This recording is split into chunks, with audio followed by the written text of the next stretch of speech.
Between the lines review میں خوش آمدید، جہاں ہم کتابوں کو صرف پڑھتے نہیں بلکہ ان کی گہرائی میں اترتے ہیں، خیالات، طاقت اور سطروں کے درمیان چھپے مفہوم کو تلاش کرتے ہیں۔ اس چینل پر ہماری کوشش ہوتی ہے کہ کتابوں پر ایک ایسی گفتگو کی جائے جو گہرے خیالات کا جائزہ لے اور ایک سوچ پر مبنی تجزیہ پیش کرے۔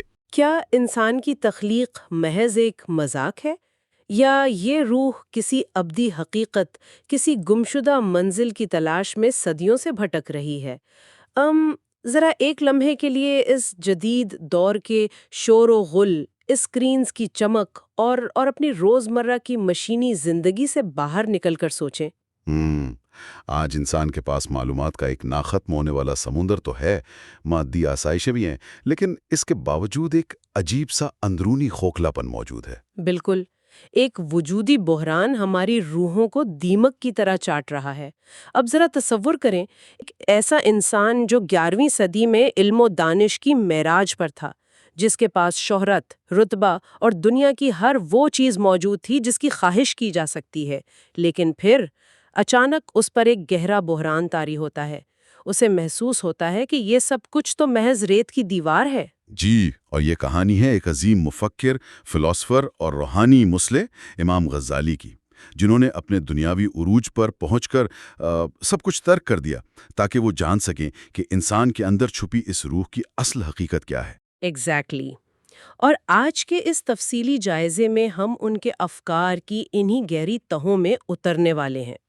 میں واضح کرتی چلوں کہ ہمارا مقصد کسی خاص نظریے کی اندھی تقلید نہیں ہے، بلکہ امام غزالی کی شہرہ آفاق کتاب کیمیائے سعادت کے پہلے حصے کا ایک غیر جانبدارانہ اور گہرا علمی مطالعہ کرنا ہے۔ صحیح، اور ہم اس پراسرار روحانی کیمیا کو سمجھنے کی کوشش کریں گے جو یہ دعویٰ کرتی ہے کہ وہ انسان کو جانوروں کے درجے سے اٹھا کر فرشتوں کے مقام تک لے جا سکتی ہے۔ تو آئیے اس عمیق فکری سفر کا آغاز کرتے ہیں اور دیکھتے ہیں کہ کس طرح محض اپنے اندر جھانکنے سے کائنات کے سب سے بڑے راز تک پہنچا جا سکتا ہے۔ شروعات اگر ہم امام غزالی کی اس شدید ذاتی کشمکش سے کریں، جسے انہوں نے خود ایک بہت ہی سخت لفظ دیا تھا۔ جی بالکل، انہوں نے اسے آگ کے کنارے کھڑے ہونے سے تشبیہ دی تھی۔ اور دیکھیں، یہ بات سمجھنا بہت ضروری ہے کہ وہ محض ایک روایتی فلسفی نہیں تھے جو کسی پرسکون بند کمرے میں بیٹھ کر نظریات بناتے ہوں۔ وہ اپنے ہی علم پر شکوک و شبہات کے ایک انتہائی تاریک بھور میں پھنس چکے تھے۔ ان کا یہ روحانی اور نفسیاتی بحران اتنا شدید تھا کہ ایک وقت آیا جب ان کی آواز تک بند ہو گئی تھی۔ مطلب انہوں نے بغداد کی وہ پرتعیش زندگی، اپنا عہدہ، سب کچھ چھوڑ لیا تھا۔ جی ہاں، سب کچھ، اور 11 سال تک دمشق اور یروشلم میں گوشہ نشینی اختیار کر لی۔ اگر ہم اسے وسیع تر تناظر میں دیکھیں تو غزالی کا یہ عمل صرف ایک انفرادی فیصلہ نہیں تھا، بلکہ یہ ایک ایسے سچے اور عملی تصوف کی بنیاد تھا جس نے اس دور کے کھوکھلے دعووں کو رد کیا۔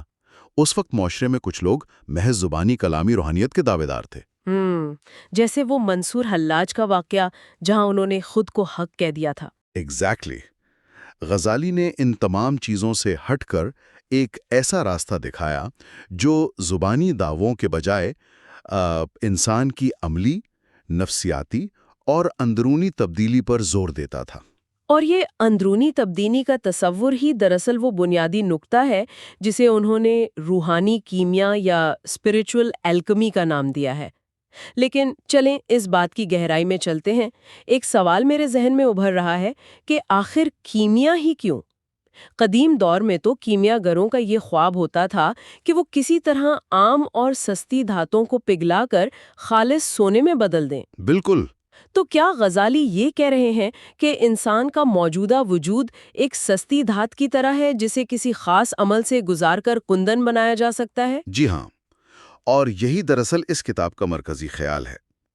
غزالی کے نزدیک یہ کتاب ایک ایسا نسخہ ہے جو انسان کی ادنا، یعنی اس کی نفسانی اور جانوروں جیسی خواہشات کو فرشتوں جیسی اعلیٰ صفات میں تبدیل کر سکتا ہے۔ ظاہر ہے یہ کوئی سستا جادو نہیں ہے۔ صحیح، اس کے لیے تو باقاعدہ ایک پروسیس درکار ہوگا۔ بالکل، اس تبدیلی کے لیے ایک طویل نفسیاتی اور روحانی مشقت درکار ہے۔ اس روحانی کیمیا کے 4 بنیادی عناصر یا ستون ہیں۔ پہلا، اپنے نفس کی پہچان، دوسرا خدا کی پہچان، تیسرا اس دنیا کی حقیقت کی پہچان، اور چوتھا آخرت کی پہچان۔ جب تک کوئی انسان ان چاروں مدارج سے نہیں گزرتا، وہ اس کیمیاوی عمل کو مکمل نہیں کر سکتا۔ تو پھر منطقی بات یہی ہے کہ ہم اس سفر کا آغاز پہلے قدم سے کریں، یعنی نفس کی پہچان۔ ہم نے اکثر وہ مشہور کلاسیکی مقولہ سنا ہے کہ جس نے اپنے نفس کو پہچانا اس نے اپنے رب کو پہچانا، لیکن عام طور پر لوگ نفس سے مراد اپنا ظاہری جسم یا اپنا چہرہ لیتے ہیں۔ کیا غزالی کے نزدیک نفس کی محض یہی ظاہری تعریف ہے؟ قطعی نہیں۔ وہ واضح کرتے ہیں کہ یہ محض گوشت کے لوتھڑے یا ظاہری خد و خال کی بات نہیں ہو رہی، حتیٰ کہ اس دل کی بات بھی نہیں ہو رہی جو ہمارے سینے کے بائیں جانب دھڑکتا ہے، کیونکہ وہ دل تو جانور بھی رکھتے ہیں۔ یہاں بات اس غیر مرئی روح کی ہو رہی ہے، اس شعور کی ہو رہی ہے جو اس پورے جسم پر حکمرانی کرتا ہے۔ انسان کو سب سے پہلے یہ حقیقت تسلیم کرنی پڑتی ہے کہ اس کے اندر بے وقت جانوروں والی صفات بھی ہیں، شیطانوں والی بھی اور فرشتوں والی بھی۔ یعنی یہ تینوں متضاد قوتیں ایک ہی وقت میں ہمارے اندر موجود ہیں؟ یہ تو بڑی عجیب کشمکش ہے۔ جی ہاں، جانوروں کا کام صرف کھانا، سونا، اپنی بقا کی جنگ لڑنا اور نسل بڑھانا ہے۔ شیطانوں کا کام فریب دینا، مکر کرنا اور شر پھیلانا ہے، جبکہ فرشتے ان تمام مادی الجھنوں سے پاک ہو کر ایک اعلیٰ حقیقت کے مشاہدے میں مگن رہتے ہیں۔ اب انسان کو یہ دیکھنا ہے کہ اس کے اندر کون سی صفت غالب ہے۔ اس اندرونی نظام کو سمجھانے کے لیے غزالی نے ایک انتہائی شاندار تمثیل پیش کی ہے۔ ہاں، وہ سلطنت والی تمثیل، میں چاہوں گی کہ آپ اسے ذرا تفصیل سے بیان کریں۔ ضرور۔ فرض کرتے ہیں کہ انسانی جسم ایک سلطنت ہے۔ اس سلطنت میں روح بادشاہ کی حیثیت رکھتی ہے۔ انسانی عقل اس بادشاہ کا عقل مند وزیر اعظم ہے۔ انسان کے جذبات یعنی جو پیشن ہے وہ اہلکار ہیں جو ٹیکس وصول کرتے ہیں، اور انسان کا غصہ اس سلطنت کا پولیس آفیسر ہے۔ واہ، کیا زبردست درجہ بندی ہے! اب ذرا سوچئے، اگر ایک ریاست میں بادشاہ اپنے عقل مند وزیر اعظم کی بات ماننے کے بجائے لالچی ٹیکس وصول کرنے والوں اور ظالم پولیس آفیسر کے مکمل قبضے میں آ جائے تو اس ریاست کا کیا حال ہوگا؟ وہ ریاست تو اندرونی بغاوت کا شکار ہو کر مکمل تباہ ہو جائے گی۔ یہ سن کر بہت منطقی لگتا ہے، لیکن عملی زندگی میں عقل کو حکمران بنانا اور جذبات کو قابو میں رکھنا اتنا آسان تو نہیں ہے، خصوصاً آج کے دور میں جب ہم ہر طرف سے مادی کشش، سوشل میڈیا کے دکھاوے اور فوری تسکین کے چکر میں گھرے ہوئے ہیں۔ بالکل۔ کیا غزالی یہ تجویز کر رہے ہیں کہ ہم اپنی تمام انسانی خواہشات اور غصے کو مکمل طور پر مار دیں؟ یہ ایک بہت اہم نکتہ ہے اور اس پر اکثر الجھن پیدا ہوتی ہے۔ غزالی یہ ہرگز نہیں کہتے کہ خواہشات یا غصے کو مکمل طور پر ختم کر دیا جائے۔ وہ اس سلطنت کی بقا کے لیے ضروری ہیں۔ اگر پولیس آفیسر نہیں ہوگا تو ریاست کا دفاع کون کرے گا؟ اگر ٹیکس وصول کرنے والے نہیں ہوں گے تو ریاست چلے گی کیسے؟ مسئلہ ان کے وجود کا نہیں بلکہ ان کے دائرے اختیار کا ہے۔ یعنی انہیں قابو میں رکھنا ہے۔ جی، انہیں عقل کے ماتحت رکھنا ہے، انہیں حکمران نہیں بننے دینا۔ آج کے دور کے حوالے سے سوچیں تو یہ وہ ڈوپامین کی لت ہے جو ہمارے جذبات کو بھڑکاتی ہے۔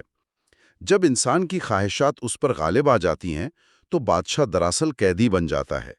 اور اسی بات کو آگے بڑھاتے ہوئے کتاب کے دباچے میں دل یا روح کی حالت کو ایک آئینے سے تشبیہ دی گئی ہے۔ یہاں یونانی اور چینی مصوروں کے درمیان ہونے والے ایک بہت ہی فکر انگیز تمثیل بیان کی گئی ہے۔ اوہ، وہ کہانی جہاں بادشاہ نے دونوں گروہوں کو ایک محل کے آمنے سامنے والی دیواروں پر اپنی مہارت دکھانے کو کہا تھا اور درمیان میں ایک پردہ گرا دیا گیا تھا۔ جی بالکل۔ ہاں، میں نے پڑھا تھا کہ چینی مصوروں نے بے شمار رنگ مانگے اور انتہائی دلکش پینٹنگ بنانا شروع کر دی، جبکہ دوسری طرف یونانی مصوروں نے کوئی رنگ نہیں مانگا۔ انہوں نے بس اپنی دیوار کو رگڑنا، پالش کرنا اور صاف کرنا شروع کر دیا، اور جب پردہ ہٹا تو نتیجہ واقعی حیران کن تھا۔ جب پردہ ہٹایا گیا تو چینیوں کی پینٹنگ بے شک بہت شاندار تھی، لیکن یونانیوں نے اپنی دیوار کو رگڑ رگڑ کر ایک ایسا شفاف آئینہ بنا دیا تھا کہ چینیوں کی وہ ساری شاندار پینٹنگ سورج کی روشنی اور محل کے حسن کے ساتھ مل کر اس دیوار پر اتنی خوبصورتی سے منعکس ہو رہی تھی کہ وہ اصل سے بھی زیادہ دل فریب لگ رہی تھی۔ کیا کمال کی تمثیل ہے! یہ تمثیل دراصل اس بات کا نچوڑ ہے کہ انسان کو باہر سے رنگ و روگن اکٹھا کرنے، معلومات کے انبار لگانے یا دنیاوی فلسفوں سے خود کو سجانے سے زیادہ اپنے اندر کے آئینے کو صاف کرنے کی ضرورت ہے۔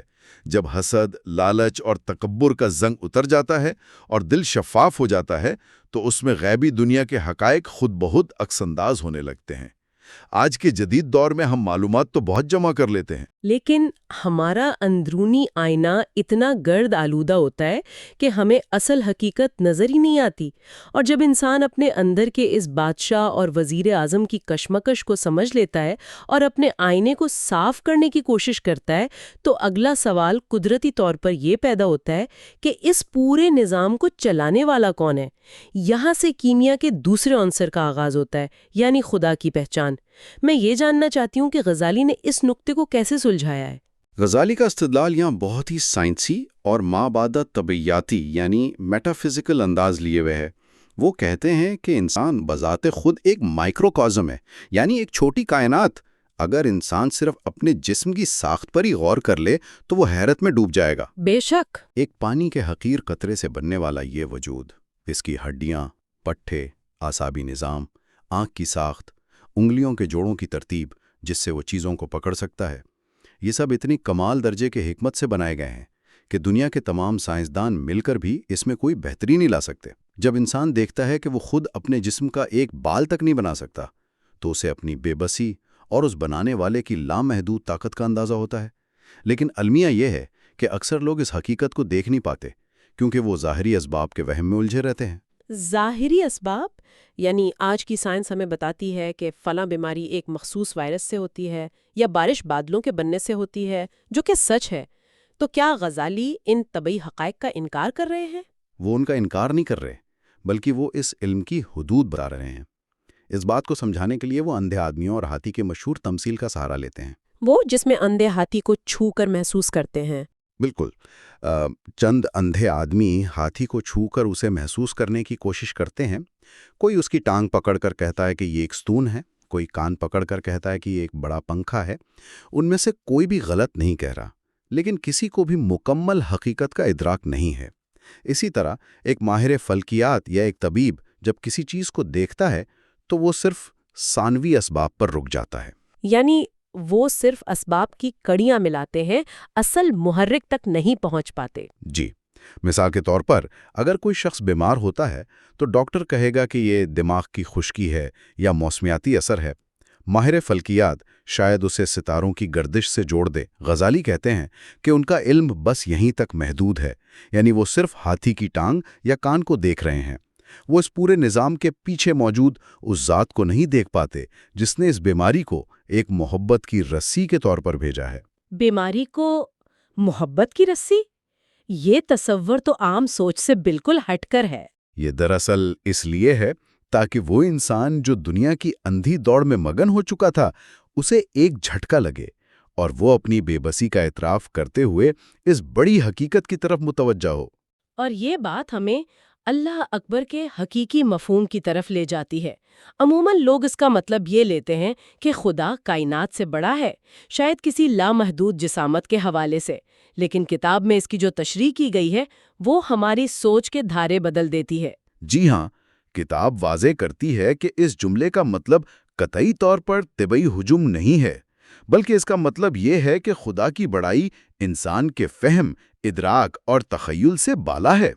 ہماری محدود عقل اس لامحدود حقیقت کا احاطہ کر ہی نہیں سکتی۔ اور چونکہ ہم پوری حقیقت کو نہیں سمجھ سکتے، اسی لیے ہمارے لیے ضروری ہے کہ ہم ان مقرر کردہ حدود یعنی شرائع کی پابندی کریں جو انبیاء کے ذریعے بتائی گئی ہیں۔ لیکن اب سوال یہ پیدا ہوتا ہے کہ وہ کیا چیز ہے جو انسان کو اندھا کر دیتی ہے اور اسے ان حدود کو توڑنے پر مجبور کرتی ہے؟ اور یہاں بات واقعی بہت دلچسپ ہو جاتی ہے، کیونکہ اس کا جواب ہمیں روحانی کیمیا کے تیسرے باب میں ملتا ہے، دنیا کی پہچان۔ اور یہاں دنیا کی جس حقیقت سے پردہ اٹھایا گیا ہے وہ واقعی رونگٹے کھڑے کر دینے والی ہے۔ ہم سب دنیا کی خوبصورتی اور اس کی آسائشوں کے پیچھے بھاگتے ہیں، یہ سمجھے بغیر کہ یہ ایک سراب ہے۔ بالکل۔ کتاب میں حضرت عیسیٰ علیہ السلام کا ایک واقعہ نقل کیا گیا ہے جس میں انہوں نے دنیا کو ایک انتہائی مکروہ اور بدصورت بڑھیا کے روپ میں دیکھا۔ جب انہوں نے اس سے پوچھا کہ تو نے کتنے لوگوں سے شادیاں کی ہیں تو اس نے کہا بے شمار۔ جب انہوں نے پوچھا کہ کیا وہ سب مر گئے یا انہوں نے تجھے طلاق دے دی تو اس بڑھیا نے خوفناک جواب دیا کہ نہیں، میں نے ان سب کو خود قتل کر دیا۔ یہ تمثیل دراصل اس دھوکے کی عکاسی کرتی ہے جسے ہم آج کل کنزیومرزم کہتے ہیں۔ یہ دنیا ایک ایسی جادوگرنی ہے جو اپنے عاشقوں کو پہلے لبھاتی ہے اور پھر ان تباہ کر کے نئے شکار کی طرف چلی جاتی ہے۔ دنیاوی محبت کو ایک اور جگہ سمندر کے کھارے پانی سے تشبیہ دی گئی ہے۔ جتنا پیو پیاس اتنی ہی بڑھتی ہے۔ بالکل۔ آج کے دور میں دیکھ لیں، ایک چیز خریدی، پھر اس سے بہتر کی خواہش، پھر اس سے بہتر کی، یہ پیاس کبھی نہیں بجھتی، یہاں تک کہ انسان اسی حالت میں مر جاتا ہے۔ اسے آپ دسترخوان کی اس تمثیل سے بھی سمجھ سکتے ہیں جہاں ایک مہمان آتا ہے۔ عقلمند مہمان وہ ہے جو دسترخوان پر بیٹھتا ہے، اپنی ضرورت کے مطابق کھانا کھاتا ہے اور عزت سے چلا جاتا ہے۔ لیکن بیوقوف مہمان وہ ہے جو کھانے کے ساتھ ساتھ دسترخوان کے سونے چاندی کے برتن بھی اپنی جیبوں میں بھرنے کی کوشش کرتا ہے۔ نتیجہ ظاہر ہے ذلت ہی ہوگا۔ برتن تو یہیں رہ جاتے ہیں لیکن اسے محفل سے نکال دیا جاتا ہے۔ اس دنیا کی حقیقت کو سمجھانے کے لیے جو سب سے تفصیلی اور حیرت انگیز تمثیل کتاب میں پیش کی گئی ہے وہ جزیرے اور بحری جہاز کے مسافروں کی ہے۔ یہ تمثیل آج کے انسان کی نفسیات پر بالکل پوری اترتی ہے۔ جی، وہ بہت ہی کمال کی تمثیل ہے۔ ایک بحری جہاز مسافروں کو لے کر جا رہا ہے اور راستے میں ایک سرسبز اور خوبصورت جزیرے پر رکتا ہے۔ کپتان اعلان کرتا ہے کہ آپ لوگ کچھ دیر کے لیے جزیرے پر جا سکتے ہیں لیکن جہاز نے جلد روانہ ہونا ہے۔ اب یہاں سے مسافروں کے 4 گروہ بن جاتے ہیں، اور ان 4 گروہوں کا تجزیہ انسان کی آنکھیں کھول دیتا ہے۔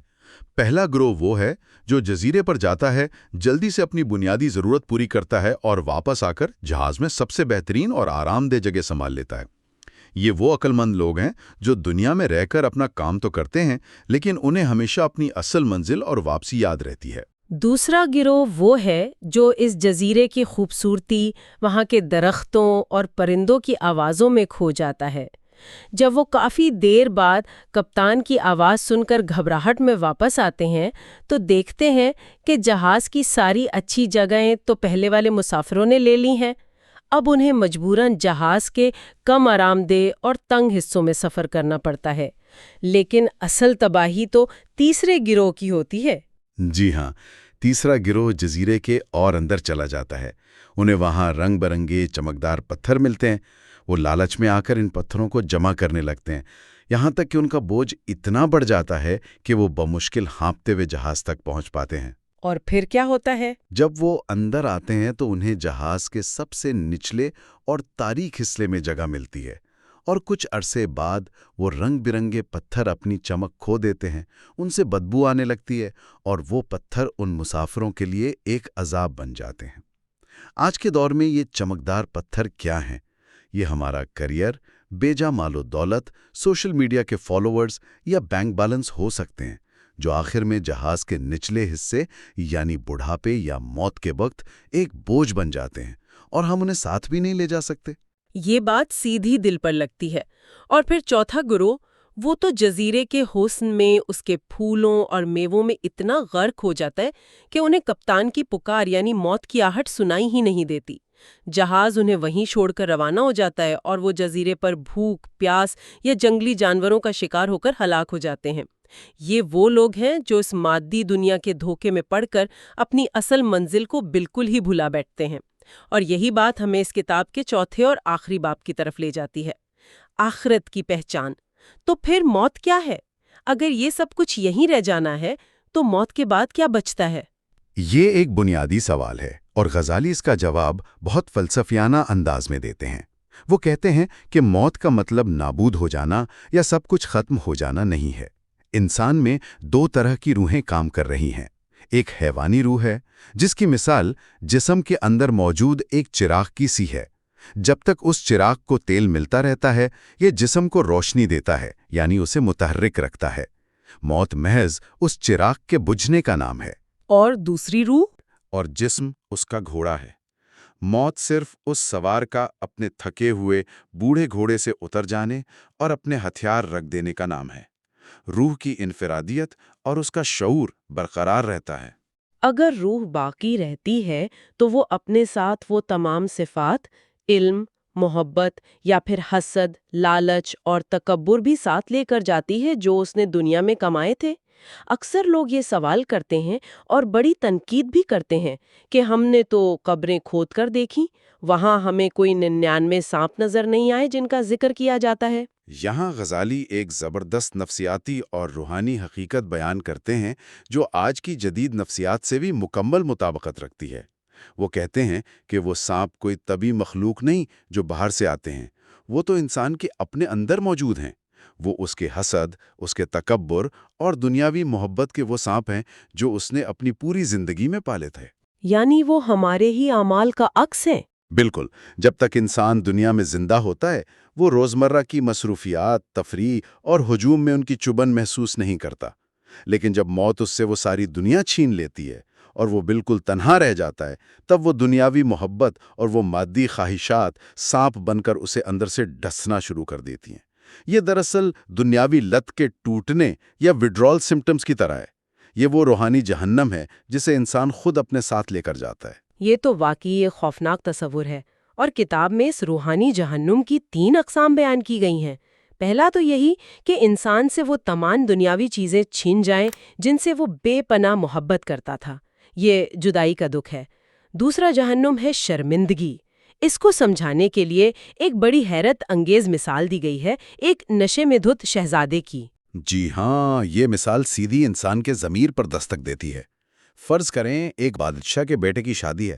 رات کو شہزادہ اپنے دوستوں کے ساتھ نکلتا ہے اور نشے میں دھت ہو جاتا ہے۔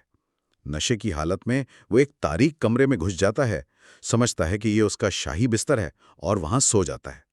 صبح جب نشہ اترتا ہے اور اس کی آنکھ کھلتی ہے تو وہ دیکھتا ہے کہ وہ کسی پرتعیش محل میں نہیں بلکہ آتش پرستوں کے ایک مردہ خانے میں ہے۔ اور وہ جسے اپنی دلہن سمجھ کر لپٹا ہوا تھا، وہ دراصل ایک سڑتی ہوئی بڑھیا کی لاش ہے۔ ایک لمحے کے لیے اس اذیت ناک صورتحال کو محسوس کریں۔ اور سب سے بڑی شرمندگی اس وقت ہوتی ہے جب وہ بدبودار اور گندے کپڑوں میں وہاں سے نکلتا ہے اور سامنے سے اس کا باپ جو کہ بادشاہ ہے اپنے سپاہیوں کے ساتھ آ رہا ہوتا ہے۔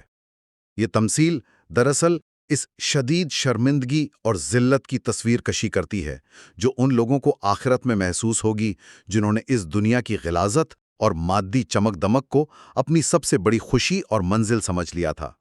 جب موت ان کے نشے کو توڑے گی اور ابدی حقیقت ان کے سامنے بے نقاب ہوگی تو ان کے پاس ندامت کے سوا کچھ نہیں ہوگا۔ اور تیسرا روحانی جہنم ہے محرومی کا دکھ۔ اس کی تمثیل یوں ہے کہ چند دوست ایک انتہائی تاریک جنگل سے گزر رہے ہیں۔ زمین پر کچھ پتھر پڑے ہیں۔ کچھ دوست وہ پتھر یہ سوچ کر اٹھا لیتے ہیں کہ شاید آگے جا کر کسی کام آ جائیں۔ ایک دوست ان کا مذاق اڑاتا ہے کہ تم خامخواہ بوجھ اٹھا رہے ہو، اور وہ خالی ہاتھ چلتا رہتا ہے۔ اور پھر جب وہ روشنی میں آتے ہیں، جی، جب وہ اس تاریک جنگل سے باہر نکل کر روشنی میں آتے ہیں تو پتہ چلتا ہے کہ وہ پتھر دراصل ہیرے اور جواہرات تھے۔ اب تصور کریں اس شخص کی محرومی اور مایوسی کا جس نے مذاق اڑایا تھا اور کچھ نہیں اٹھایا تھا۔ یہ ان لوگوں کی حالت ہوگی جو دنیا کے اس سفر سے نیکی اور خدا کی پہچان کے ہیرے جمع کیے بغیر خالی ہاتھ چلے جاتے ہیں۔ یہاں آ کر انسان کو سوچنا پڑتا ہے کہ کیا یہ سب واقعی سچ ہے؟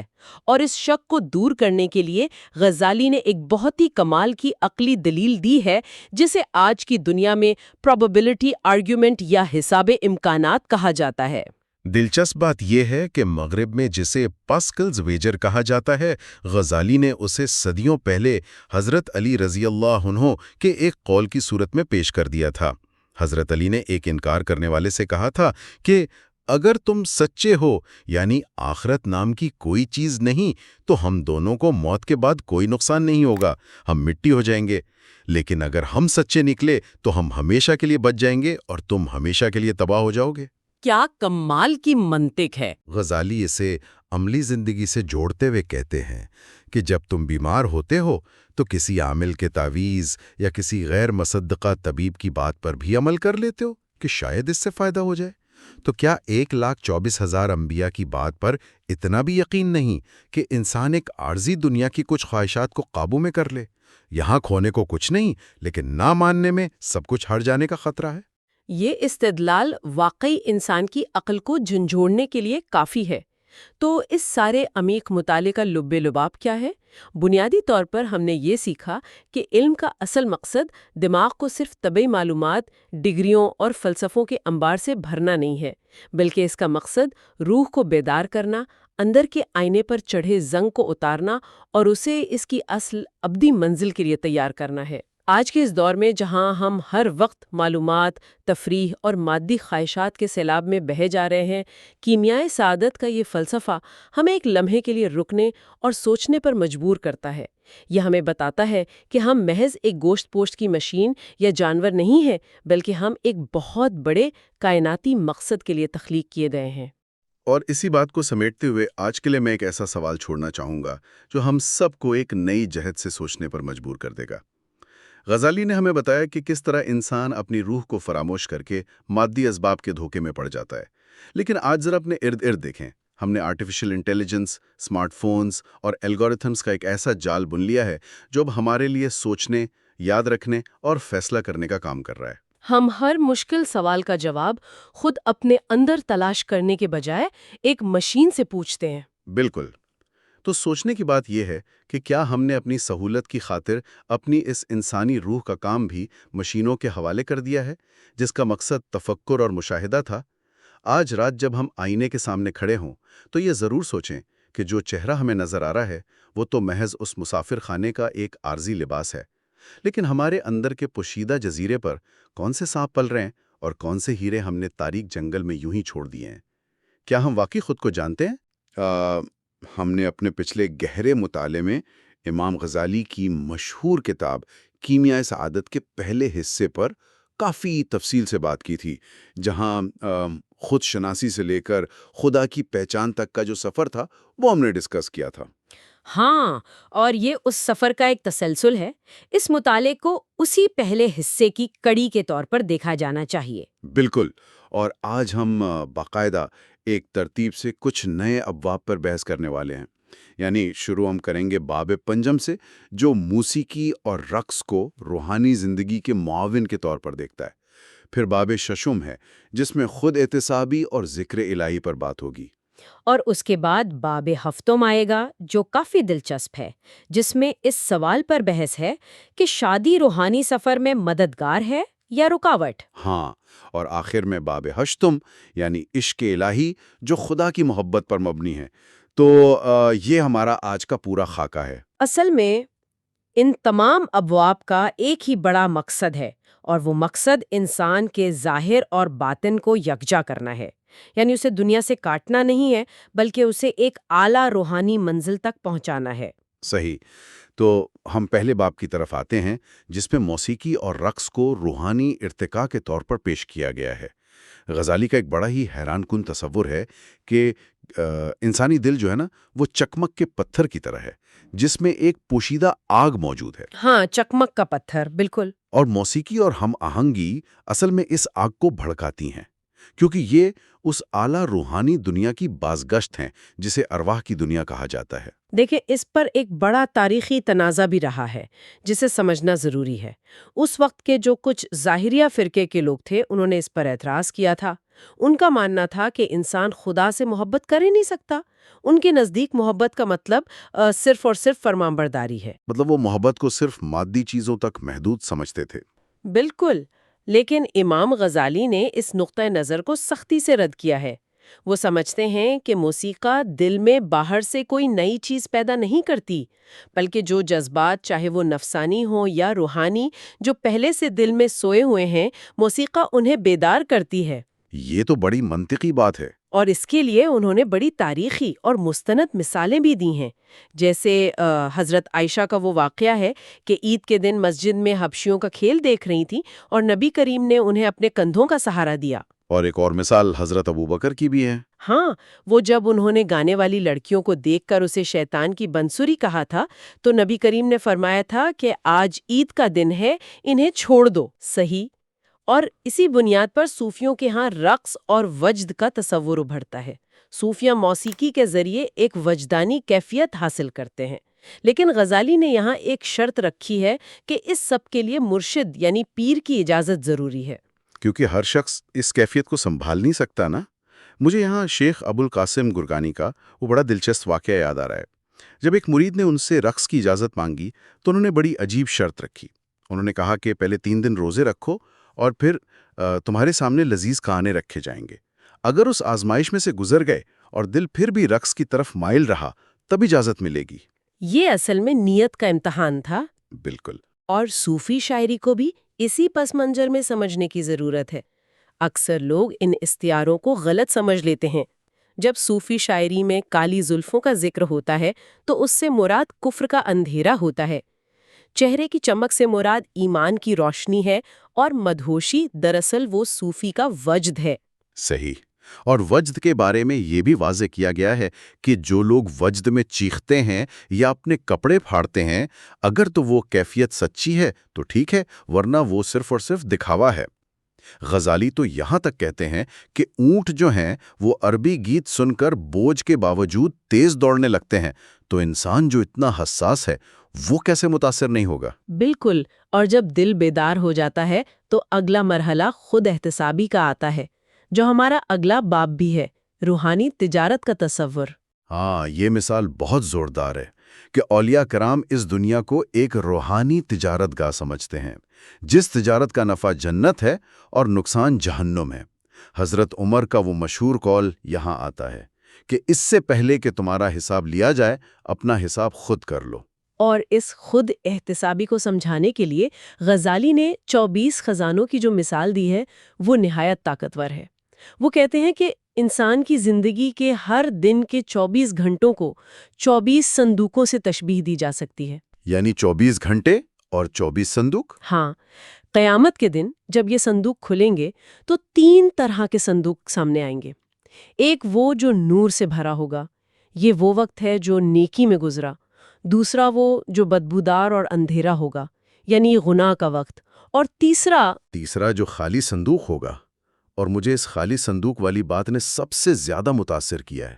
یہ وہ وقت ہے جو نہ نیکی میں گزرا اور نہ بدی میں، بس ضائع ہو گیا۔ اور انسان کو اس خالی صندوق پر جو شدید پچھتاوا ہوگا وہ اندھیرے صندوق سے بھی زیادہ تکلیف دہ ہوگا۔ صحیح بات ہے۔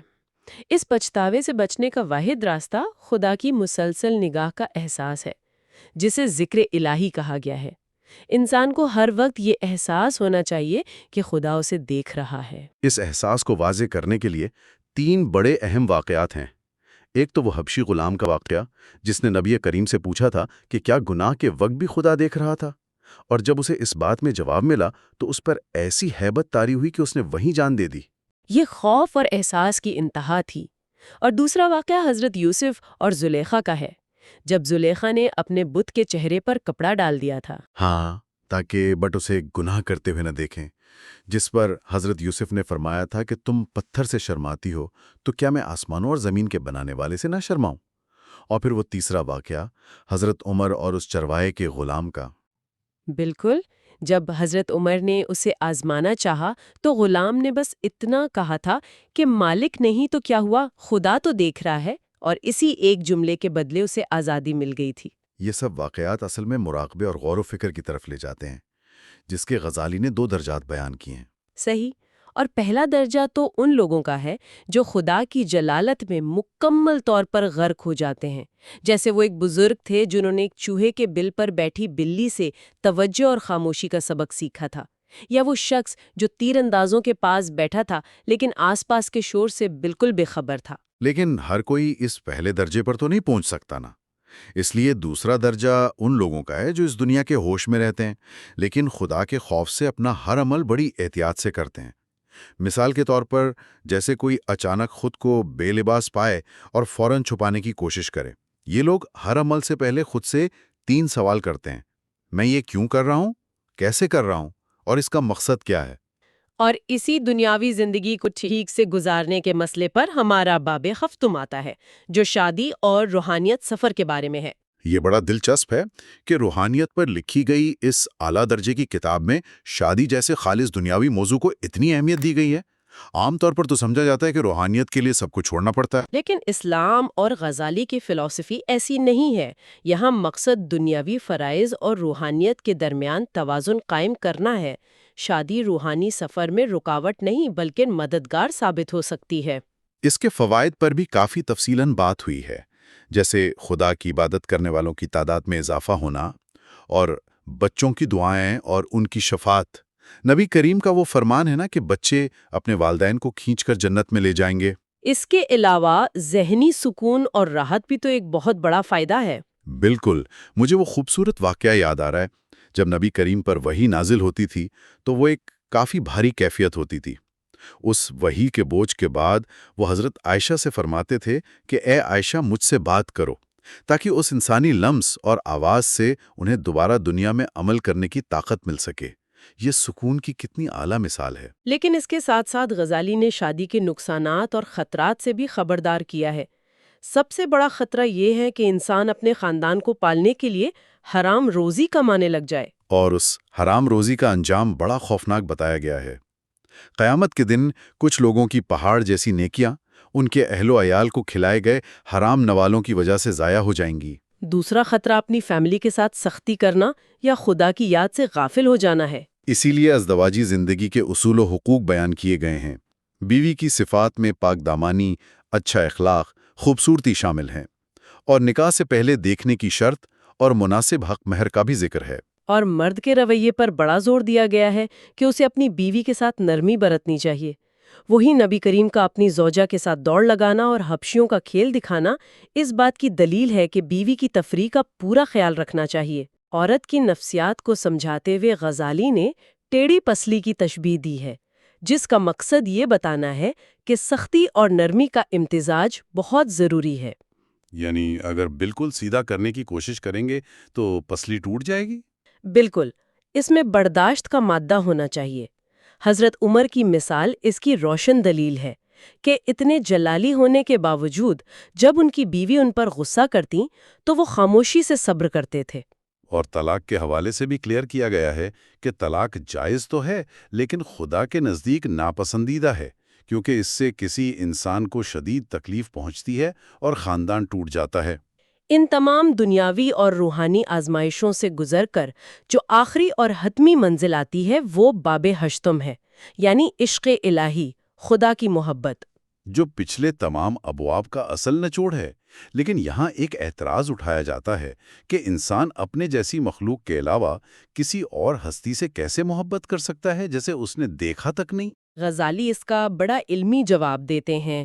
وہ بتاتے ہیں کہ انسان میں صرف 5 حواس نہیں ہے، بلکہ ایک چھٹی حس بھی ہے جو روحانی خوبصورتی اور کامل صفات کو محسوس کرتی ہے۔ ہماری آنکھیں صرف ظاہر دیکھتی ہیں لیکن دل روحانیت کو دیکھتا ہے۔ اور خدا سے محبت کی وجوہات بھی تو بڑی منطقی ہیں۔ پہلی وجہ یہ دی ہے کہ انسان کو اپنے آپ سے محبت ہے، اور اس کا وجود تو خدا کا ہی عطیہ ہے۔ وہ درخت کے سائے کی مثال بڑی پر اثر ہے کہ اگر کوئی سائے میں بیٹھ کر درخت کا شکر ادا نہ کرے تو یہ بے وقوفی ہے۔ دوسری وجہ یہ ہے کہ انسان اپنے محسن سے محبت کرتا ہے، اور کائنات میں حقیقی محسن صرف خدا کی ذات ہے۔ تیسرا یہ کہ خدا کی صفات، اس کی طاقت اور حکمت پر غور کرنے سے خود بخود محبت پیدا ہوتی ہے۔ اور چوتھی وجہ، انسان اور خدا کے درمیان ایک خاص روحانی رشتہ ہے جسے ایفینٹی کہا گیا ہے۔ ان سب کے بعد جو مقام آتا ہے وہ ہے دیدار الہی۔ معرفت کے بعد سب سے بڑی خوشی یہی دیدار ہے، جسے ایک حیران کن تشبیہ سے سمجھایا گیا ہے۔ جس طرح اس دنیا میں ایک بیج بویا جاتا ہے اور وہ درخت بنتا ہے، اسی طرح اس دنیا میں حاصل کی گئی معرفت آخرت میں دیدار کی شکل اختیار کر لے گی۔ یعنی جس نے یہاں اس محبت کا بیج نہیں بویا، اسے وہاں دیدار بھی نہیں ملے گا۔ اور اس سچی محبت کی کچھ نشانیاں بھی ہیں، کچھ امتحانات ہیں۔ خدا سے محبت کا دعویٰ کرنے والوں کے لیے پہلی نشانی یہ ہے کہ وہ موت سے نہیں ڈرتے، کیونکہ کوئی دوست اپنے حقیقی دوست سے ملنے سے نہیں گھبراتا۔ اپنی ہر مرضی کو خدا کی مرضی پر قربان کر دینا بھی ایک نشانی ہے، اور مسلسل خدا کو یاد رکھنا۔ ایک واقعہ آتا ہے نا کہ ایک بزرگ درخت کے نیچے پرندے کی آواز سے لطف اندوز ہونے لگے تھے۔ ہاں، اور اس پر ان کا روحانی درجہ کم کر دیا گیا تھا، کیونکہ انہوں نے خدا کی محبت میں ایک پرندے کی محبت کو ملا دیا تھا۔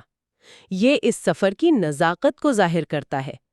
ایک سچا عاشق تنہائی کو پسند کرتا ہے اور خلوت کی عبادتوں میں اسے لذت ملتی ہے۔ اگر ہم اس ساری بحث کو سمیٹیں تو امام غزالی کی کیمیائے سعادت کوئی معمولی کتاب نہیں لگتی۔ یہ صرف ظاہری احکامات کا مجموعہ نہیں ہے۔ بالکل نہیں، یہ اسلامی روحانیت اور تصوف کا وہ عظیم شاہکار ہے جو انسان کو اس دنیا سے کاٹتا نہیں ہے، بلکہ دنیا میں رہ کر، یہاں کے معاملات نبھا کر دل کو خدا کے ساتھ جوڑنا سکھاتا ہے۔ یہ خود شناسی سے شروع ہوتا ہے، نفس کی اصلاح کرتا ہے اور بالآخر عشق الہی پر جا کر مکمل ہوتا ہے۔ یہ سب سننے اور سمجھنے کے بعد میں سوچتا ہوں کہ ہمارے سننے والوں کے لیے ایک بڑا گہرا سوال پیدا ہوتا ہے۔ اگر آخرت کی زندگی واقعی صرف اسی چیز کا عکس ہے جو آج ہمارے دلوں میں موجود ہے، اگر ہماری آج کی محبت کل کی حقیقت بننے والی ہے، تو پھر آج ہمارے دلوں پر کس چیز کی محبت غالب ہے؟ ہم دنیا کی ان فانی چیزوں کے پیچھے کیوں بھاگ رہے ہیں جو حقیقت میں صرف اس ایک اعلیٰ ترین خوبصورتی کا ایک معمولی سا سایہ ہے؟